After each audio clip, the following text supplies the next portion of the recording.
Livro de Gênesis, capítulo 27, a partir do verso 30.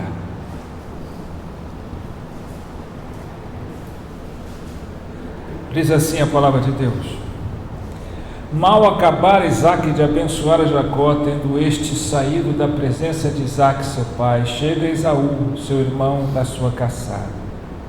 E fez também ele uma comida saborosa, a trouxe a seu pai e lhe disse: Levanta-te, meu pai, e come da caça de teu filho, para que me abençoes. Perguntou-lhe Isaque seu pai: Quem és tu?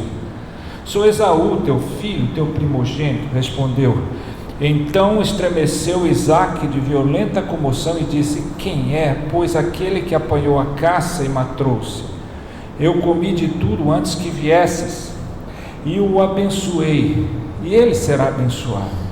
Como ouvisse Esaú tais palavras de seu pai, bradou com profundo amargor e lhe disse: Abençoa-me também a mim, meu pai. Respondeu-lhe o pai: Veio teu irmão astuciosamente e tomou a tua bênção. Disse Esaú: Não é com razão que se chama ele Jacó, pois já 2 vezes me enganou, tirou-me o direito de primogenitura, e agora usurpa a bênção que era minha. Amém. Vamos orar. Ó Deus, obrigado pela leitura da Tua Palavra, pela liberdade, o livre acesso a ela. Palavra que é viva e eficaz e que encontra em nosso coração uma terra boa, preparada, separada para dar frutos que glorifiquem o Teu nome, Senhor. Não só que ela venha iluminar a nossa mente, mas que Teu Santo Espírito leve aos nossos corações, incendiada desde o trono da graça, como revelação do próprio Deus, para que o nosso coração seja também incendiado e dê frutos para a glória do Teu nome, Senhor. Em nome de Jesus, fala, Senhor, fala, que os Teus servos, todos nós, precisamos ouvi-lo, Senhor. Em nome de Jesus. Amém. Uma das questões mais polêmicas, eu falei isso outro dia, uma das questões mais difíceis da teologia, tentar explicar a questão da soberania de Deus com a responsabilidade humana, a provisão de Deus com a liberdade humana, como essas coisas podem ser juntas e compatíveis, né? Se uma coisa não desfaz a outra. E é interessante que nós estudemos, que nós entendamos cada dia mais essas questões, porque a soberania de Deus é o fundamento que alicerça toda a palavra de Deus, todo o Evangelho. Deus é soberano, né? Deus, Ele é onipotente, onisciente, onipresente. Deus na eternidade, Ele já escolheu, Ele já pré-ordenou, Ele predeterminou todas as coisas. E é difícil para nós entendermos isso. Nada, nem o diabo pode fazer qualquer coisa sem que Deus permita. Nada acontece sem que haja a permissão de Deus. E aí eu posso falar muito tempo a respeito da soberania de Deus, que vocês ouvem e continuam ouvindo até que isso seja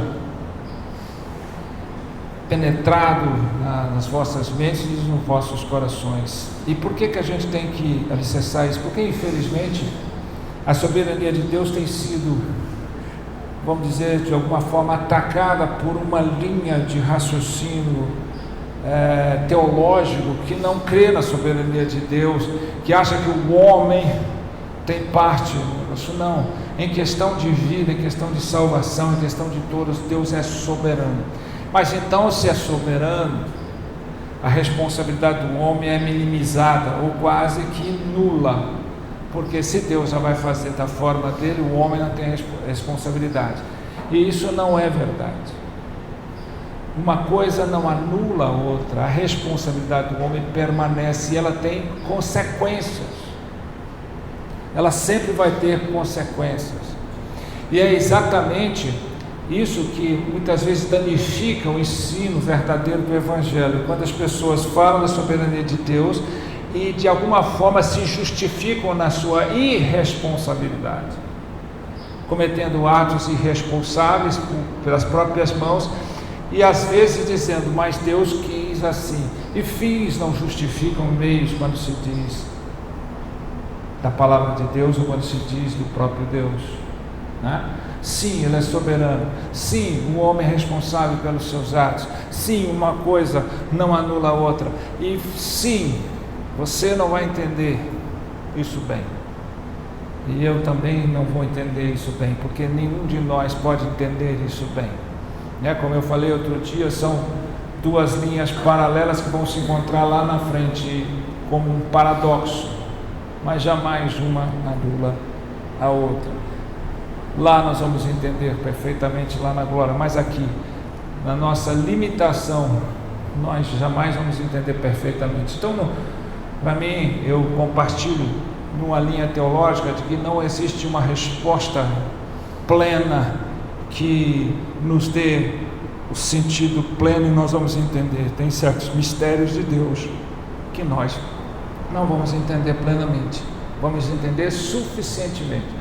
E essa suficiência é própria para dizer que a soberania de Deus é plena e a responsabilidade do homem também. Nenhuma coisa elimina a outra. Porque se eu disser para uns, mas se o homem é responsável, Deus não é soberano.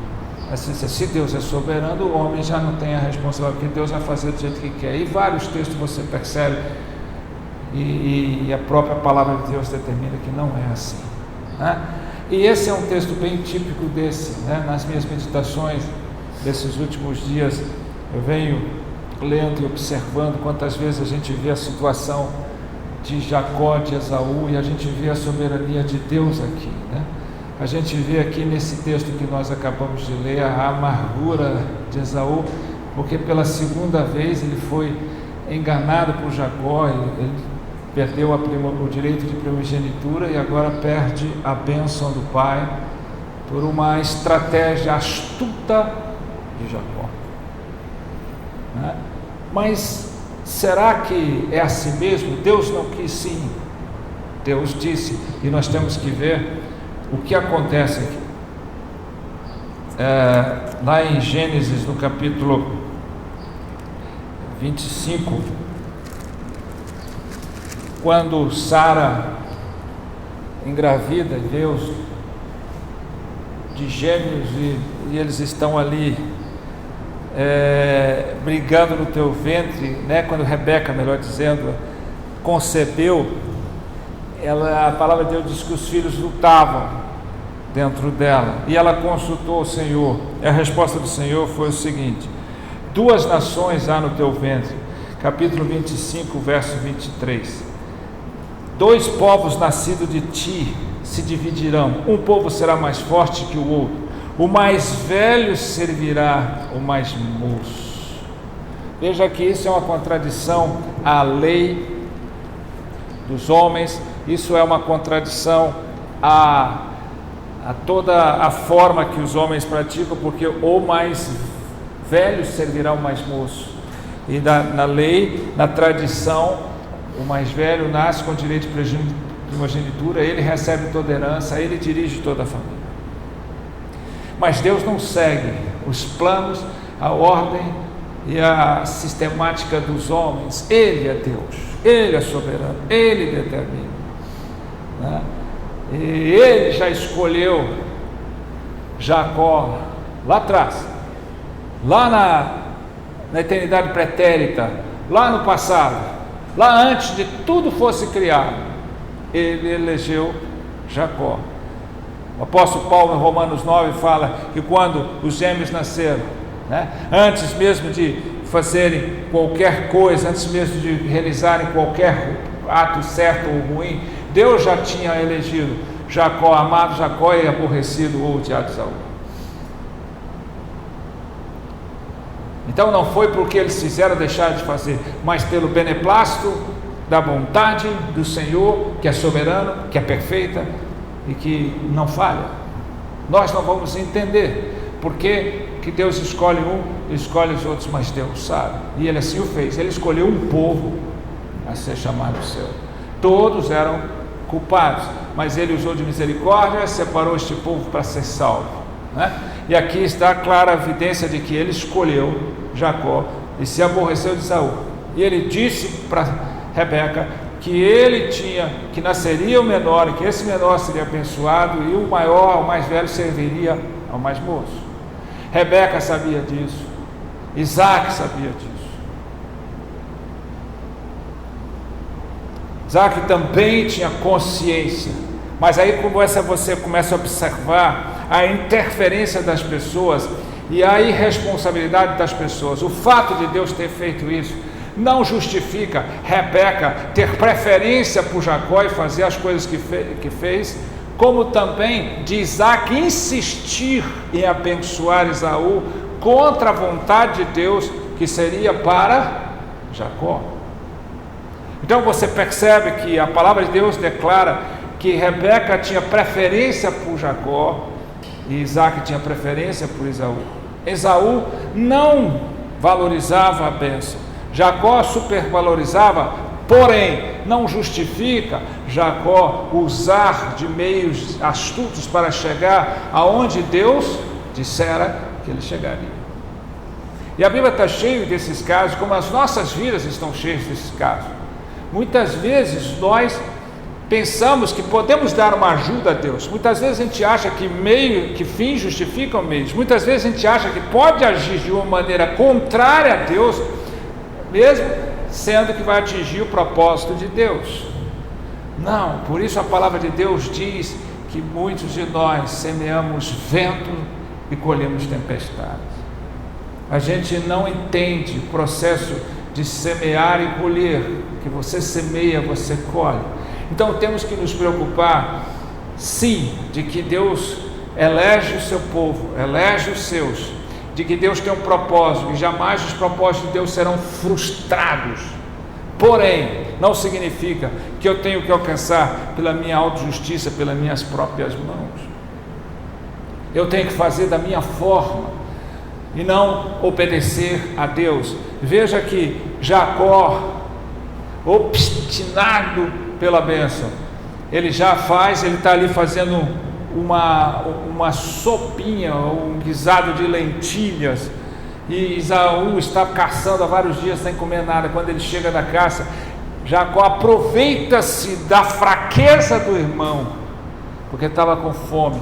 Aí você vê diferença: o homem fraco que desvaloriza os seus direitos por qualquer coisa, e o outro que procura com astúcia a fraqueza, as coisas para obter aquilo que Deus já declarara que haveria de ser dele.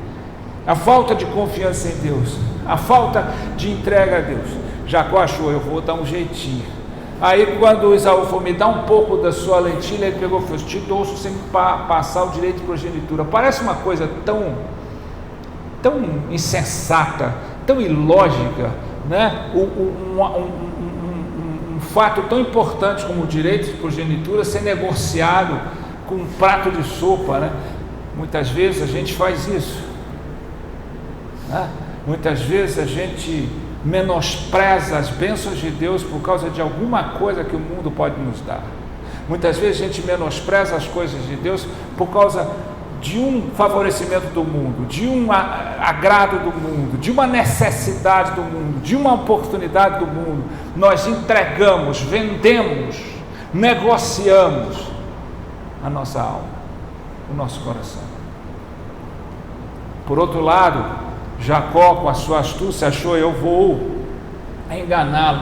E Esaú está com fome, de que me adianta direito de progenitura se eu morrer de fome? Me dá isso aí. E negociou. No fundo, eu acho que Esaú negociou porque ele não dava tanto valor e achava que isso não era nada. Mas era algo espiritual, algo importante, né? Mas Jacó pensou: agora eu ganhei o direito de progenitura, mesmo de palavra. Ele declarou: não interessa, eu troquei. E achou que estava certo. Passado um tempo, Isaac já estava velho, não enxergava mais devido à idade avançada. Isaac mandou Esaú caçaram a coisa e fazer uma comida especial para que ele pudesse já dar a bênção paternal, que tinha um significado enorme. Rebeca, ouvindo que Esaú tinha saído para caçar, chamou Jacó e elaborou um plano com Jacó para enganar o pai. Você vai pôr umas peles, porque Esaú era peludo, caçador, você vai pôr uma roupa de Esaú para cheirar como ele, porque ele vai te reconhecer pelo toque e pelo cheiro. A voz pode trazer alguma perturbação, mas se ele tocar e sentir, o plano era bem feito, né? E conseguiram. Jacó foi lá, e Isaac abençoou Jacó no lugar de Esaú. Quando Esaú chegou, Jacó tinha acabado de sair com a bênção. Você percebe que as coisas de Deus não podem ser jogadas, escritas. A palavra tem poder. Não é como nós, que tudo tem que ser assinado no cartório, registrado, parará, mas tem poder. Não pode ser, aquilo que foi feito não se desfaz. Esaú chegou, falou: vim cá para o senhor me abençoar. Mas quem é você? Eu sou Esaú, mas já veio o teu irmão astuciosamente, veio no teu lugar e eu abençoei. Então me dá a bênção também. Não posso te dar a bênção que eu dei, a bênção do primogênito eu dei para ele, e não pode ser reversível. Não pode ser revertida isso, né? Porque já foi dado. Ele pegou, deu outra bênção que é muito diferente da bênção que foi dada para Jacó. E Jacó teve que fugir, porque agora Esaú queria matá-lo, mas esperava que o pai morresse para que depois fizesse isso. Aí a mãe já falou: sai daqui, vai para fora, vai para a terra lá dos meus parentes, lá você encontra uma esposa e você fica por lá, porque seu irmão vai querer matá-lo, né? Você veja que toda essa trama, tudo isso é a tentativa da gente ajudar Deus a fazer, e do engano que vem na cabeça da gente de que a gente pode fazer coisas erradas com motivos certos, com a motivação certa. Deus não compactua com isso. Deus não compactua com as nossas irresponsabilidades. Deus não compactua com as nossas falhas. Mas eu estou fazendo algo que é para Deus. Não, eu estou ajudando Deus. Deus não compactua com isso. Muita gente vai achar lá, será por isso aqui? Não, as consequências vão vir, a punição vai vir por você pela sua irresponsabilidade, pela minha responsabilidade, pela nossa responsabilidade diante de Deus. Não pense qualquer ser humano, qualquer servo de Deus, que ele pode fazer as coisas à sua revelia, da sua forma, e não vai haver consequências. Por quê? Porque no final das contas eu vou chegar ao propósito de Deus. Não é assim que Deus atua. Não é assim que Deus atua. Veja que Jacó enganou o seu irmão para ter dele o direito de primogenitura. Aí ele vai para a casa do seu parente Labão, vai lá ver Raquel, apaixona pela Raquel, oferece para Labão trabalhar 7 anos para poder desposá-la. Não, mas claro que sim, se você trabalhar para mim, você vai ter o direito a casar com ela 7 anos, que é o que eu mais quero. Ele trabalha 7 anos, e a palavra de Deus é muito clara, até a intensidade, o amor de Jacó para Raquel, que a palavra de Deus diz que aqueles 7 anos foram como poucos dias, pelo tanto que ele amava Raquel. Ou seja, o amor dele era tão grande que os 7 anos se transformaram em pouco. O que a gente mais vê em casal, em gente que diz que ama, é que o pouco se transforma em muito, né? É o contrário. As pessoas estão dizendo que amam, mas poucos dias se transformam. Não, mas nós já temos esse tanto de tempo, meu Deus do céu, como é que eu estou aguentando? Mas quando há o amor, muitos anos representam poucos dias, pela intensidade do amor. O amor de Deus é um amor tão perfeito, tão eterno, né? Que como Pedro diz, a eternidade, 1 ano para nós é 1 ano. 1000 anos para nós é como um dia para Deus. o amor perfeito de Deus, vai ter o Deus eterno, que vai além do tempo. Agora, deu 7 anos, aí Jacó foi requerer o direito de desposar Raquel. Trabalhou duro, 7 anos. Aí Labão fez o quê? Fez a festa de casamento, pôs eles lá para dormir e tudo coberto. Quando ele amanhece, ele tinha dormido não com Raquel, mas com a irmã Lia, a irmã mais velha. Ele ficou doido e foi requerer de Labão. Por que disso? E a história é muito clara, que Labão disse: olha, eu não posso dar a filha mais nova sem casar a mais velha. Mas eu casei, eu queria a Raquel. Não, então para você ter, você vai ter que trabalhar mais 7 anos.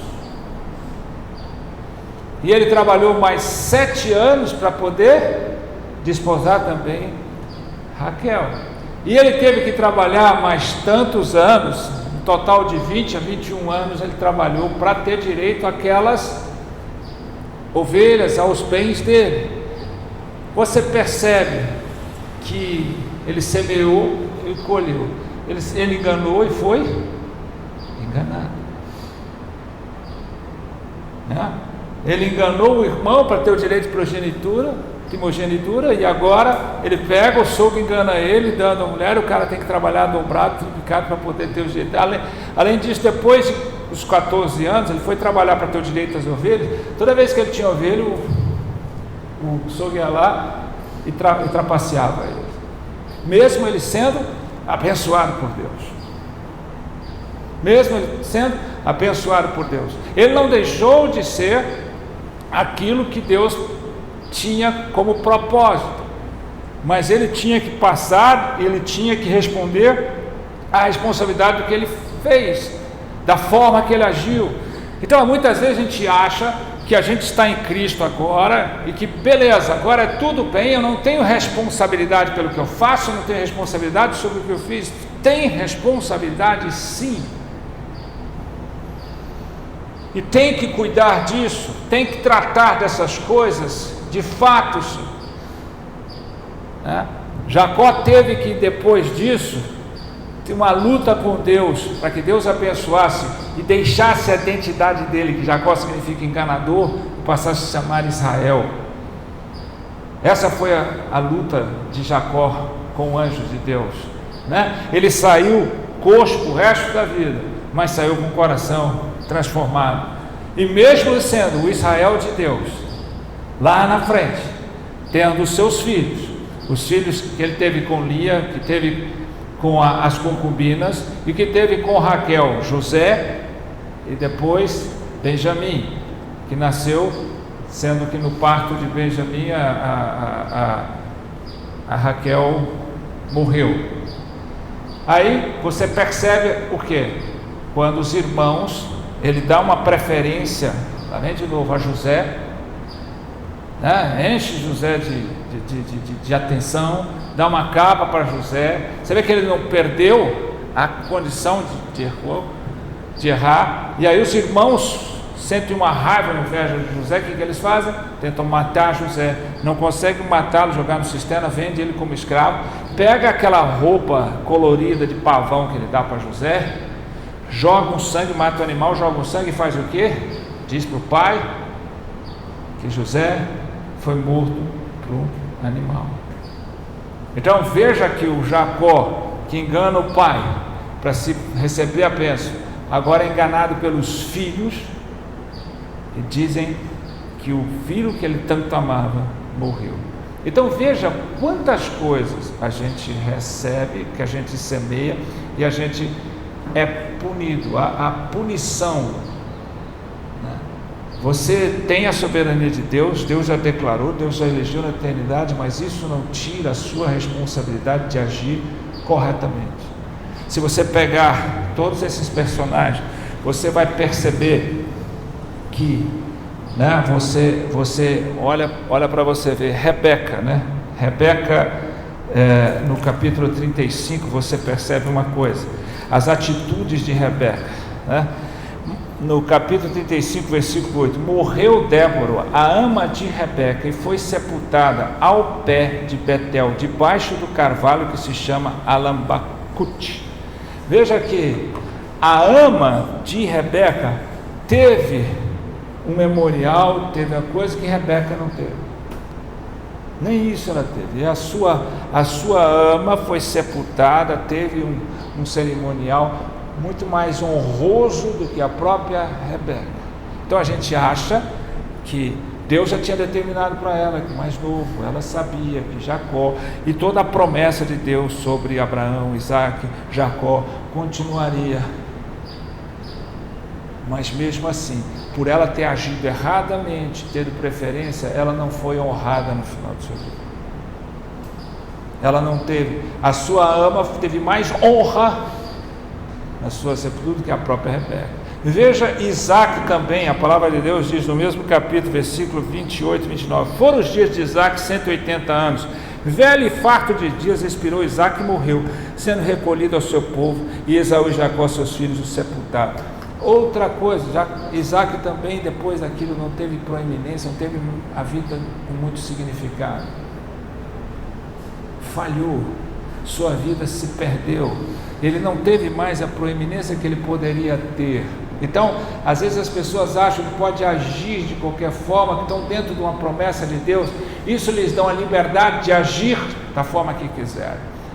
Você tem responsabilidade de ser o que deve ser diante de Deus. Você pega Esaú, e viveu fugindo das coisas que ele errou tanto, e você pega Jacó, que nós estamos falando quantas coisas ele teve que sofrer com a sua irresponsabilidade. Olha a diferença deles, uma das coisas mais fantásticas da Bíblia é que ela não disfarça, mascara a realidade, a verdade dos seus heróis.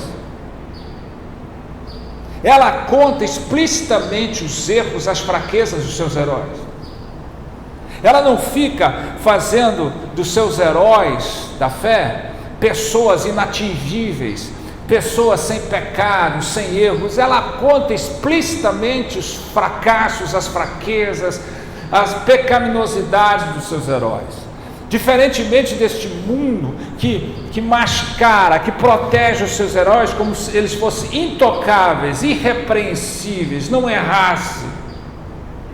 São pessoas pecaminosas, a idolatria que as pessoas têm dos seus ídolos aí na sociedade, como se eles fossem pessoas perfeitas, e eles são pessoas muitas vezes imorais, pessoas que não têm vida correta, mas estão sendo idolatrados e exaltados. A Bíblia é perfeita quando ela fala dos seus heróis da fé, e eles sem diminuir ou sem encobrir os seus erros, os seus pecados, mas pelo contrário, mostrando, revelando. Olha a diferença da vida de Isaac e sua família com a posição de Abraão, seu pai. Abraão, já rico, levou Ló com ele, seu sobrinho. Ló também prosperava com o seu tio prosperava diante de Deus. Chegou o momento que Deus falou: não é bom que você e Ló convivam juntos, porque vai começar a dar problemas com os servos de Ló, com os seus servos, os seus bens com os bens dele. Então é bom que você pare. E Abraão chegou diante de Ló, ele é o líder, foi feita a promessa, ele é o responsável, e ele deveria então dizer: Ló, você vai para lá que eu vou para cá, eu escolho para onde eu vou, nós temos que separar. Não, ele disse: Ló, é bom que nós separemos, escolha para onde você quer ir, para onde você for, eu vou para o lado contrário. Essa é a diferença do homem que entende que Deus é soberano, que a promessa de Deus é para ele, que ele não precisa olhar por vista, fazer pela sua própria mão, que ele sabe que Deus fará com que as coisas sejam melhor para ele.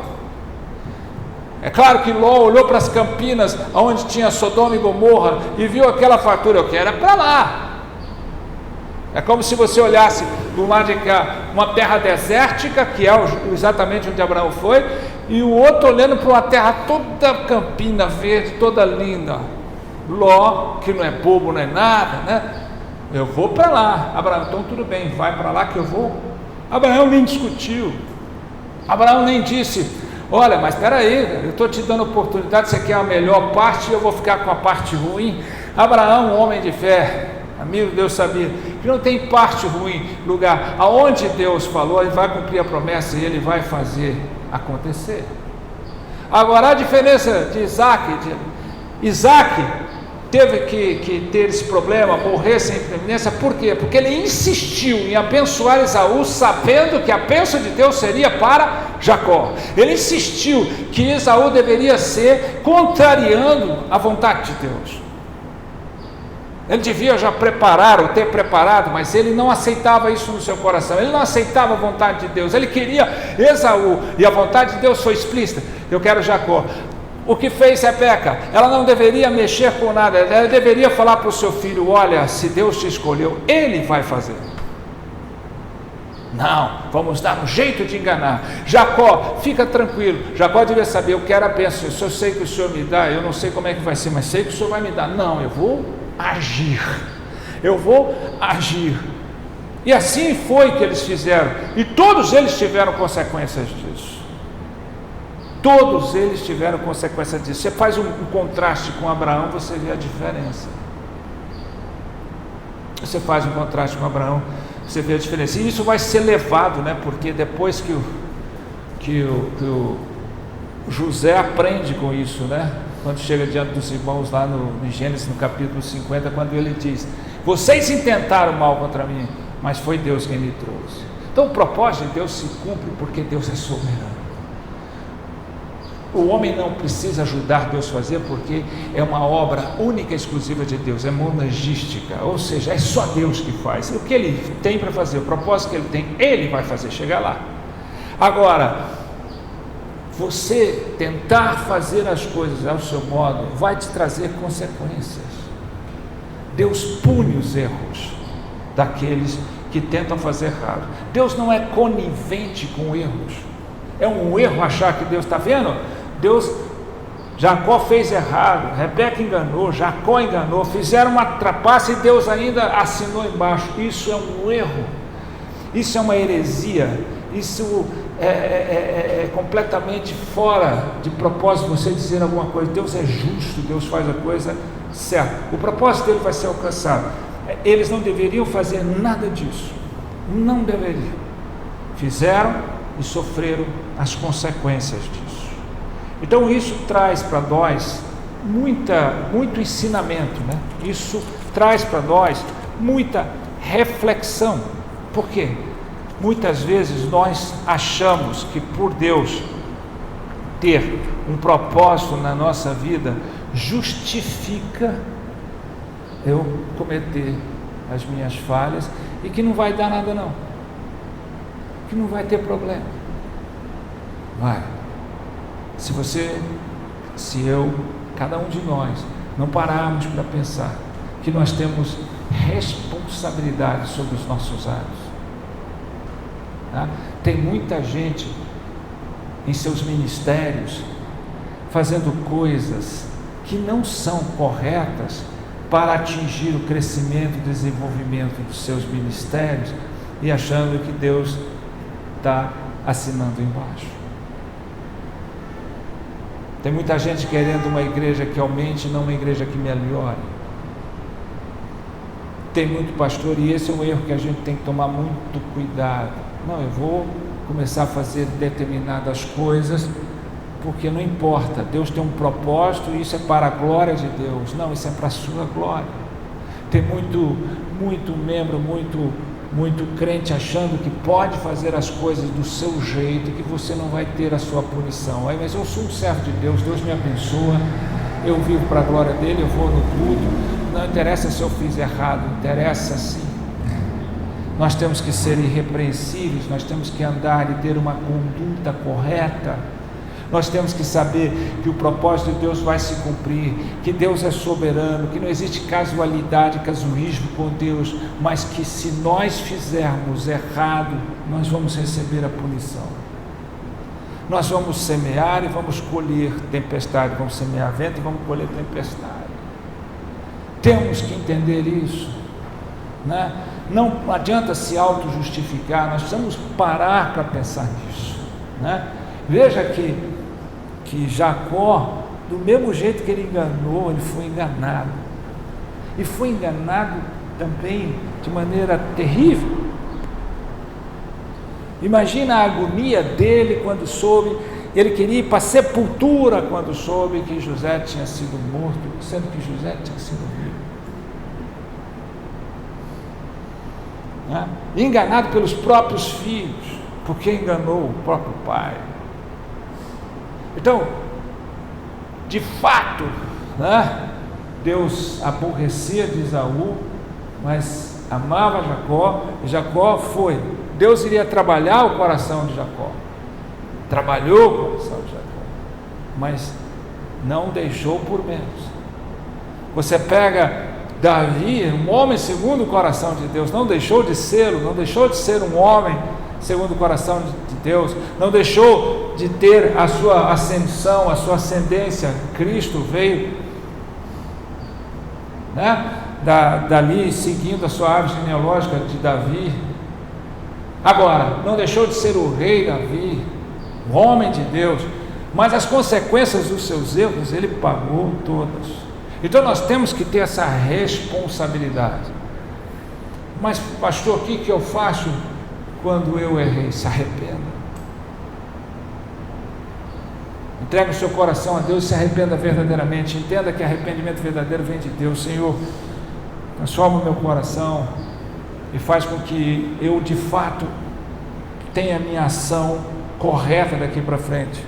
E não se iluda quando você sofrer certas consequências do seu passado, de coisas que você fez.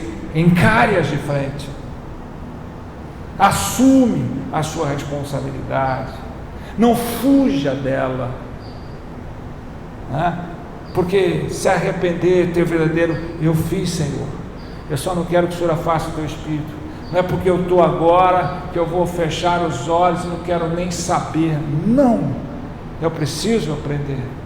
Dentro desse novo sistema cristão em que do liberalismo, liberou geral, você não tem que ter uma conduta compatível, basta você crer em Jesus. Isso é uma falácia, uma falsidade. Você tem que ter uma conduta correta, você tem que crescer, você tem que amadurecer. Você não pode agir como o mundano age. Você tem que ter uma autoavaliação de você, senão você vai carregar a responsabilidade até da sua infantilidade, até da sua imaturidade. Mas isso sou eu, não sou você. Você tem que ser aquilo que Deus te propõe a ser. Você tem que buscar essa transformação, você tem que buscar essa mudança. Todos nós, eu não estou apontando o dedo para você não, que a palavra tem que primeiro bater em mim. Todos nós temos que carregar a responsabilidade dos nossos atos. Ainda que nós saibamos que Deus tem um propósito, que Deus tem promessas, isso não desfaz a nossa responsabilidade. Deus é soberano e nada vai fugir do controle e do propósito dele. Mas a forma que se chega lá tem que ser por Ele, não por vias de engano, de autossuficiência de nossas vidas.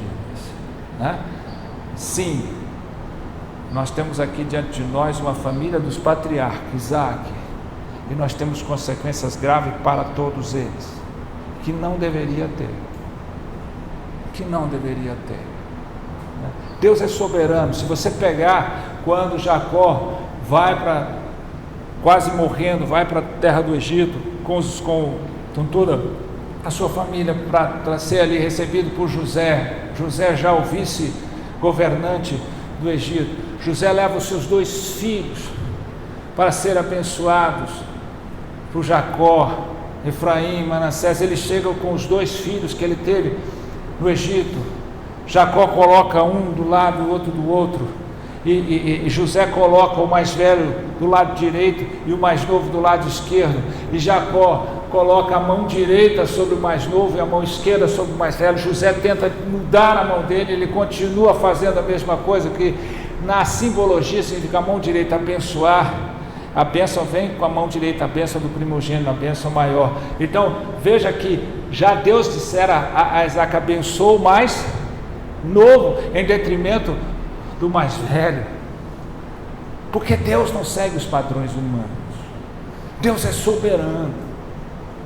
José tentou mudar a mão do pai. Pai, está errado, peraí, deixa eu tirar a mão aqui. Esse aqui é o mais velho, esse é o primogênito, não esse. Mas não teve jeito. Isaac atravessou a mão, cruzou as mãos e abençoou o mais novo. Como também Jacó, o mais novo, foi abençoado em detrimento de Esaú. Como também, Isaac, mais novo, em detrimento de Ismael. Deus não segue padrões humanos, Deus é soberano. Mas Deus pune quando os humanos, quando aqueles que são eleitos segundo o seu propósito, fazem a sua maneira irresponsavelmente, agem de maneira irresponsável. Então não adianta, gente. A gente está tentando se enganar que pode, Deus tem um propósito, eu estou orando para Deus, Deus abençoa, e eu posso fazer da minha vida do jeito que eu quiser. Cuidado. Cuidado, que até aquilo que você está tentando fazer, na cabeça sendo com motivação de ser para Deus, mas da maneira sua errada, vai te dar uma punição. O que Deus tem para alcançar, Ele vai fazer, mas é do jeito dele.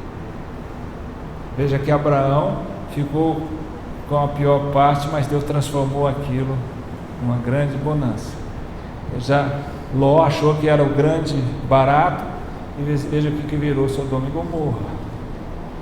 Então, é melhor dizer: Deus, faça conforme a tua vontade, me faz servo da tua vontade. Eu não vou fazer com as minhas próprias mãos, mas eu estou disposto a fazer aquilo que o Senhor quer que eu faça, da maneira que o Senhor quer que eu faça. Entenda que soberania de Deus não anula a responsabilidade humana.